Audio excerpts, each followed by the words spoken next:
આરોપીએ પચાવી પાડેલી દબાણ કરેલી જગ્યા પર બનેલા ફાર્મ હાઉસને પોલીસે તોડી પાડ્યું હતું, જ્યાં નગરપાલિકા પાસેથી પરવાનગી પ્રક્રિયાઓ બાદ હવે પોલીસ ચોકી બનાવવામાં આવશે તેવી જાહેરાત કરાઈ હતી।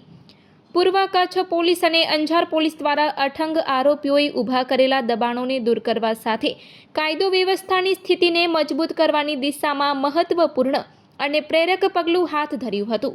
અંજાર ભુજ રોડ ઓક્ટ્રોય નાકા પાસે આરોપી સુલેમાન ઉર્ફે બાબાએ પોતાના મોજ શોખ માટે નગરપાલિકાની જગ્યામાં ફાર્મ હાઉસ ઊભું કરી નાખ્યું હતું। પૂર્વ કચ્છ પોલીસ અધિક્ષક સાગર બાગમારે જણાવ્યું હતું કે આરોપી, જેમાં 2 રૂમ, 1 મોટો હોલ, 2 કિચન વચ્ચે ખુલ્લી જગ્યા તથા બાથરૂમ પતરાનો મોટો શેડ પણ બનાવી લીધો હતો, જેને અગાઉ નગરપાલિકાને સાથે રાખી અંજાર પોલીસે જમીનદોસ્ત કર્યો હતો। હવે આ જગ્યા ઉપર પોલીસ ચોકી બનાવવા માટે નગરપાલિકાને દરખાસ્ત મોકલી હતી, જે મંજૂર થઈ જતા અંજાર પોલીસ દ્વારા શહેરની જનતાને સુખાકારી માટે આ જગ્યાએ અંજાર ટાઉન પોલીસ ચોકી બનાવવા કામગીરી હાથ ધરી છે।